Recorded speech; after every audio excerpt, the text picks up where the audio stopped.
Salut à tous, on se retrouve aujourd'hui chez Bud Racing USA pour vous présenter la toute nouvelle 2.5 Kawa 2025 qui fera sa première apparition avec Jay Cannon pour le SX Future qui sera à Glendale dans 2 semaines. On va commencer par le poste de pilotage. Donc tout d'abord, nous, on a un guidon Neken avec la mousse qui va avec. On utilise les poignées Locon de chez Bud avec les donuts. En levier, on utilise les leviers retournables Zeta. Et après, pour ce qui est du poste de pilotage, on a toutes les petites pièces anodisées Bud, donc capuchon de maître cylindre de frein, pour l'embrayage aussi. Et on a aussi les demi-cocottes Bud qui vont avec le petit téflon pour quand tu tombes, ça glisse, un petit coup de genou, un petit coup de main et ça remonte à la bonne place. Pour ce qui est du train avant, on va avoir une durite de frein aviation donc qui va mieux résister à la déformation suite à la chaleur et au gros freinage. Et aussi surtout parce que l'origine est trop longue et il va avoir tendance en SX à venir la prendre dans le raccord du maître cylindre là. Donc nous, elles sont un peu plus courtes que l'origine et surtout beaucoup plus résistantes. Ensuite, pour ce qui est du train avant, on va avoir l'été de fourche Bud avec les pontets qui vont avec, réglables en hauteur et aussi la position en avant, en arrière. Ensuite, on a le kit fourche, donc préparation Bud SX, donc avec tout ce qui va bien à l'intérieur, donc les ressorts, les sièges de ressort, etc. Le setting complet SX. Le kit all shot Bud Racing, les renforts pour éviter que le bas de fourche s'arrache parce qu'avec les fourches SX, les settings sont vachement durs, donc derrière la grille, ça peut arriver très vite de les arracher.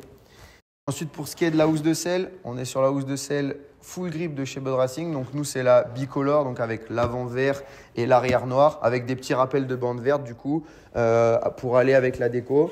Donc nouvelle déco cette année, sachant que ce n'est pas la définitive. La définitive, vous la verrez bientôt, mais voilà, ça vous donne une petite idée de comment elle va être cette année. Mais méfiez-vous, elle risque de changer un petit peu. Du coup, vous avez vu les stickers. Nous, pour l'essence, on utilise la Panta. Donc que ce soit au championnat de France, à l'Europe ou même ici aux États-Unis, on va rouler avec Panta. Pour ce qui est de l'admission, on utilise les filtres RDT1 avec une capacité de volume un peu plus grosse que l'origine.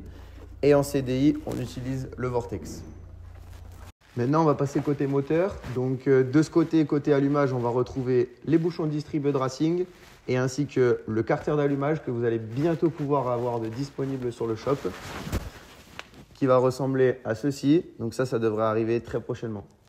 Au niveau des repose-pieds, on utilise les cale-pieds troués à l'intérieur. Donc, eux, ils s'appellent les cale-pieds enduro. Le but, c'est que la terre, elle passe, mais qu'elle ne reste pas coincée. Il y a aussi ceux disponibles avec la croix au milieu, mais dans les ornières ou avec la terre, les cailloux, on préfère avoir ceux avec le gros trou au milieu, histoire que quand la terre passe, hop, il revient bien en place et il ne reste pas bloqué. On aura aussi les chapes de cale-pied Bud. Là, c'est celle d'origine, mais les Bud se montent en lieu et place avec aussi les cale-pieds Bud. Et comme vous pouvez voir aussi, on a maintenant les caches anti-bout pour éviter que le cale-pied reste comme ça après une ornière. Au niveau transmission, on va utiliser les couronnes Bud avec les chaînes DID. Au niveau des pneumatiques, Michelin, comme à notre habitude. Et pour ce qui est des roues, les roues Bud. Toujours au niveau des roues, on va parler maintenant des disques de frein. Nous, on utilise des freins plus petits. Donc, il y a la patte de déport qui va avec le disque. Et ensuite, les petites pièces anodisées, donc les tendeurs de chaîne en alu anodisés vert. Toujours au niveau des pneus, à l'intérieur des pneus Michelin, on va avoir des chambres à air Bud. Donc nous, on utilise les fines pour une question de légèreté et de maximiser la vivacité en l'air, etc. pour ne pas avoir ce balourd qu'on peut avoir avec les bimousses. Au niveau du freinage, on utilise les plaquettes CL Brake à l'avant et à l'arrière. Et pour ce qui est des roulements, roue avant, roue arrière, pareil, on est avec du Factory Link. Toujours au niveau du système de freinage, sur la pompe du maître cylindre, on va avoir les capuchons Bud Racing et surtout très important pour la pédale de frein, un câble au cas où la pédale vient se caler dans une ornière ou se prendre dans le cale-pied d'un concurrent. On appelle ça sécurité de pédale, on peut dire. Si jamais la pédale venait à se tirer, le câble va la retenir et le pilote pourra toujours avoir sa pédale de frein disponible. Donc très important en SX car très dangereux si jamais il perd l'usage du frein arrière. Au niveau de l'échappement, ligne AGS complète avec l'embout noir carbone qui fait son petit effet, on aime beaucoup.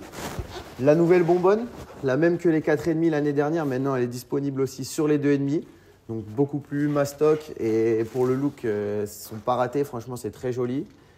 Ensuite on va parler côté moteur, comme vous pouvez le voir, on a la pompe à eau électrique, donc avec le kit de Duritz Bud qui vient avec tout prêt prédécoupé.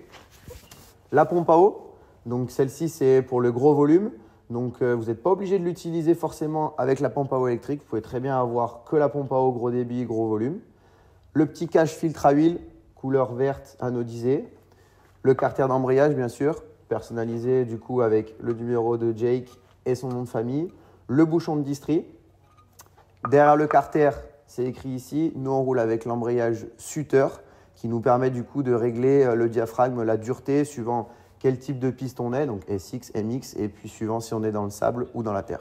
Pour continuer du coup sur le refroidissement de la moto, nous on vient aussi changer le bouchon de radiateur, donc avec un tarage différent.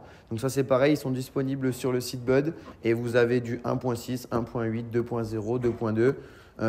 Ça c'est vous suivant votre utilisation et surtout le type de terrain que vous allez faire. C'est sûr que si vous allez dans le sable, ce ne sera pas le même que si vous allez faire du supercross. Petit détail que vous ne savez peut-être pas forcément, mais on utilise nous des agrafes de sel bien spéciales. Donc elles sont disponibles aussi sur le site Bud Racing. C'est des agrafes de sel en fait qui ne tombent pas. Il y a une petite collerette qui vous permet de la bloquer dans le garde-boue. Et au moins quand vous venez visser votre selle, l'agrafe ne tombe pas à chaque fois que vous venez la tenir derrière. Non, elle vous la mettez une fois en place et une fois qu'elle est dans le plastique, elle ne bouge pas. Donc le team Bud Racing a toujours été en partenariat depuis sa création avec Kawasaki. Et on peut dire aujourd'hui qu'avec cette nouvelle 2.5 2025, on n'a que du mieux par rapport à l'année dernière. Donc que ce soit au niveau du châssis et du moteur, il y a pas mal de choses qui changent, mais tout va dans le bon sens. Donc il n'y a plus qu'à espérer qu'on passe une aussi belle saison que l'année dernière. En tout cas, avec cette 2.5, on va avoir les armes pour se battre, donc c'est tout ce qu'on espère. J'espère en tout cas que cette présentation de la moto de course de cette année vous a plu. N'oubliez pas que toutes les pièces qu'on vous a présentées sont disponibles sur le site internet budracing.com et qu'elles sont aussi disponibles pour n'importe quelle autre marque ou n'importe quel autre modèle de moto, donc n'hésitez pas à aller checker.